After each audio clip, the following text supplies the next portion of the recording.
The first recipe I'm going to start with is one of Grandma's staple recipes, and it's called Peppercocks. This was something that Grandma always had, stocked away for when somebody came to visit, and you often would serve that with a glass of milk.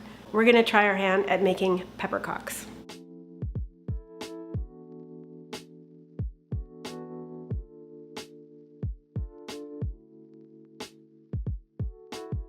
Hi, it's me, Tayah, and welcome to my kitchen.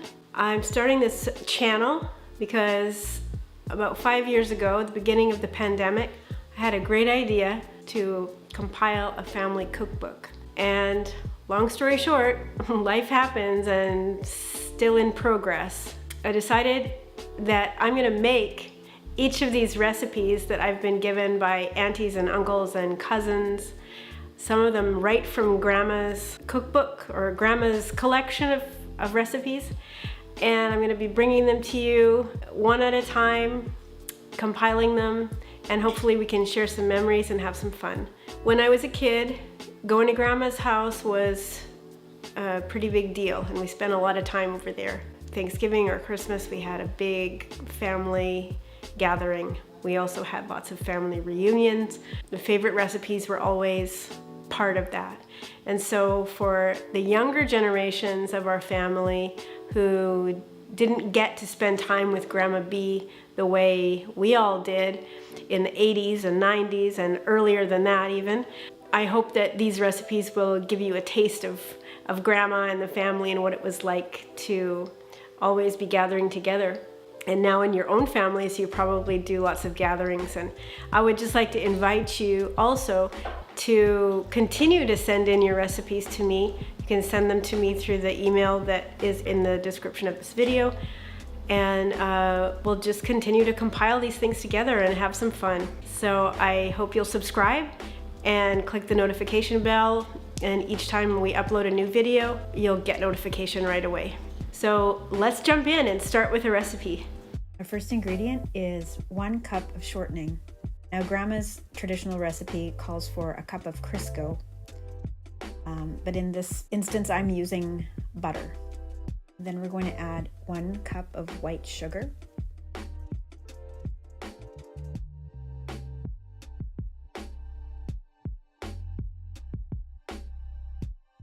and we're going to cream this together.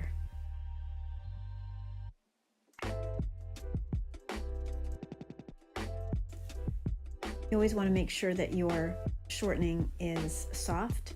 It will make creaming together a lot easier.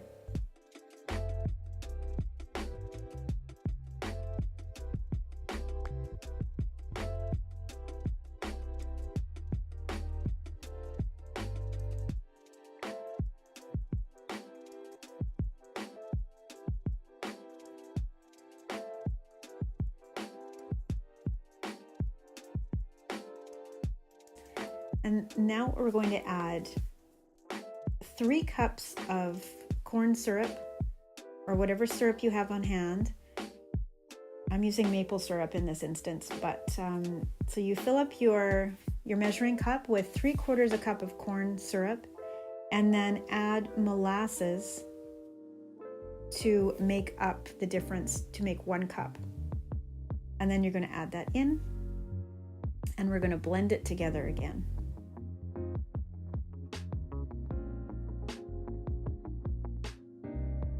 One thing that's interesting about this recipe is that there's no eggs in it.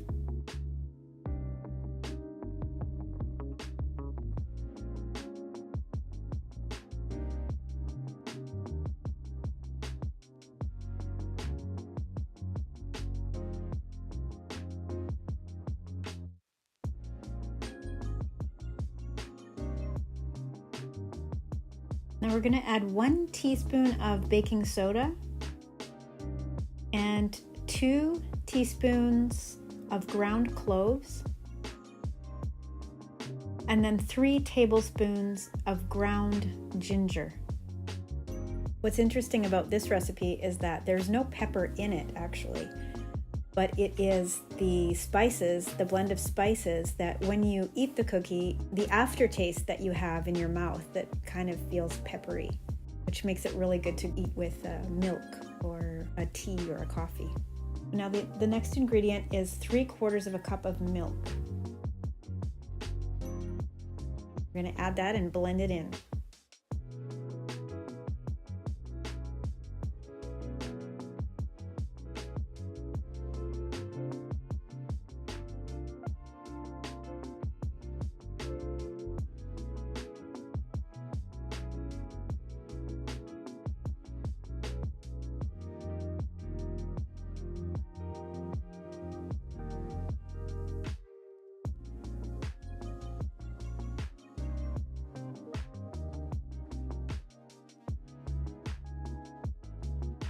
Then the final ingredient is approximately 5 cups of white flour.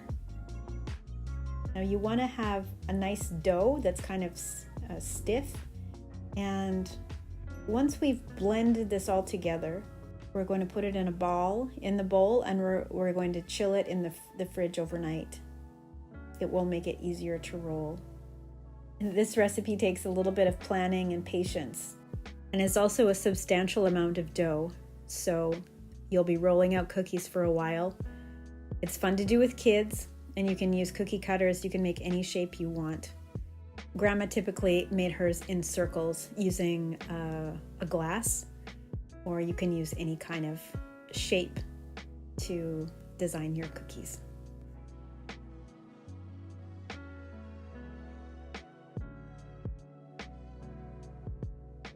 So once you've taken your dough out of the fridge, it's going to be quite hard and stiff. And so you're going to want to take it out of the fridge and then wait maybe a couple hours just to let it soften a bit.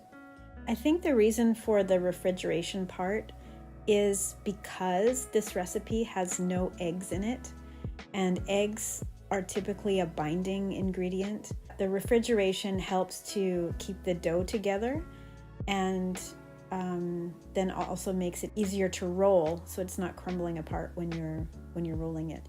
That's my theory. So I cut my dough into smaller sized chunks that I can start to roll. Then I'm just going to sprinkle very liberally some flour on the surface of the counter. Because this dough can be sticky, you want to make sure it doesn't stick, and then it's easy to roll. It's pretty typical that these cookies will have flour on them even after baking them, which is really part of the essence of how these cookies are made. Rolling them out is fun, and this is a great recipe to make with kids because you can use any kind of shape, and kids love that. This recipe is huge. It makes a lot of cookies, and they're really easy to freeze, of course. There's a fun game that we used to play as kids with these cookies. Grandma always cut hers in circles. Before we eat them, we would put it in the palm of our hand, put the cookie in the palm of our hand, and then press down in the center of the cookie. And I think it was you wanted to press it down and have it break in 3 pieces. But when I was talking with my sister about it, she thought it was 4 and she said you would make a wish, and then your wish would come true if you got 4 pieces. She remembered that because a lucky 4-leaf clover. I don't know, I think it's 3, but I'm not sure. Anyways, it was fun to do.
Now we want to bake these cookies in an oven at 375 degrees for about 8 to 10 minutes until they're brown, depending on the heat of your oven.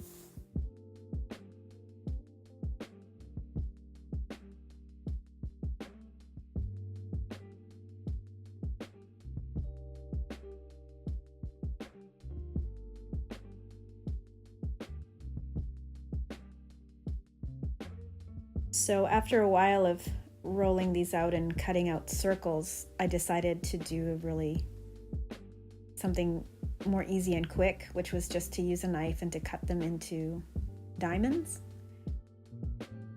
And it's interesting because as I was looking at this recipe and researching this recipe, there were some things I didn't know. And I did find in another old family recipe book from the Hansen side of the family that this recipe, a variation of this recipe, was in that cookbook 4 different times, and it had different names. It went by pepper snipper, pepper sniper, and also syrup cookies. It was interesting to see that. So I think it's a pretty Scandinavian recipe, and Grandpa Johnson's family was Swedish. So this likely came from his side of the family. Elivan, Hello. are you ready to try the Peppercocks? The Peppercocks. It's made with paper. Pepper. Pepper. Oh, okay. Pepper. Red pepper, green pepper. I tried this Actually, one. there's no pepper in it. No pepper. Okay, well, Okay. What does it smelling smell good. like? Ginger first, who came in my in a smidge of molasses, maybe. Okay.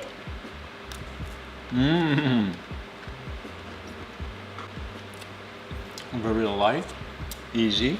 Yeah, a bit of ginger, and the sweetness of it is very kind of. I like it. Not too pungent, you see. Yeah. Very delicate. Okay. There's a trick you can do. We used to play a game with those cookies. Yeah, try it in your coffee. They're supposedly great coffee dippers or milk dippers.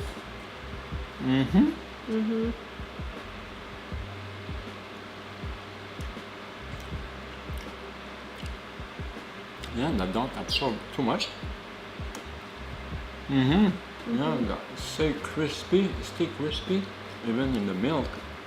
But in the coffee, is it the same thing?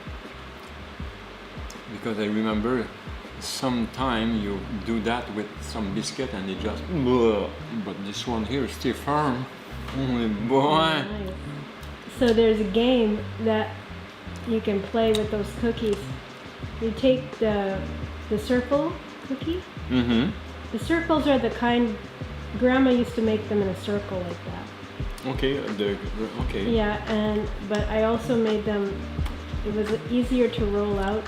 It's another way to make them. Just roll them out and cut them into shapes. Okay. But if you take the round cookie, put that in the palm of your hand.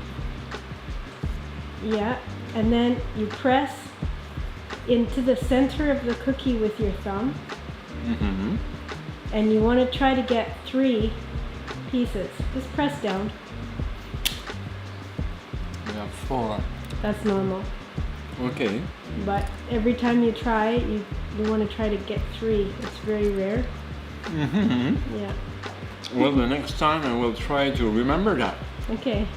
But I cannot do it right now. Or do you have another one?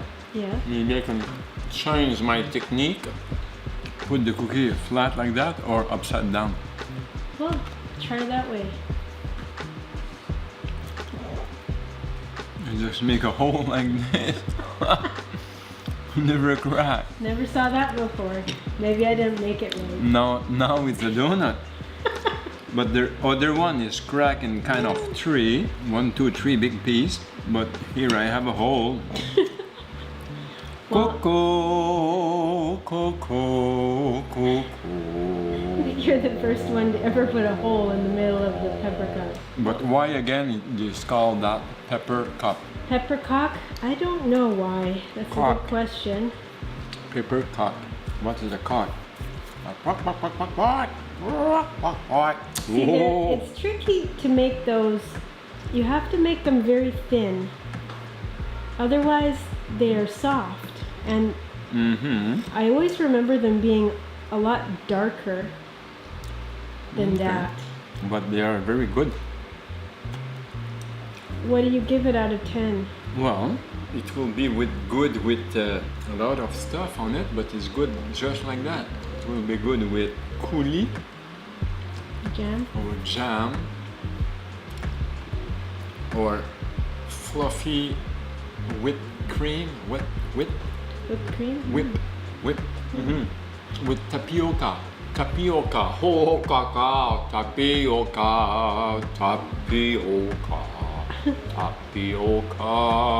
tapioca. Is that something easy to prepare, tapioca? I guess. Try that. Well, next time it will be a good mix, tapioca cold. Oh, yeah, baba. Okay. Thank you for inviting me to be the taster. Yeah. You're welcome. Thank you. Light of flavor. Thank you.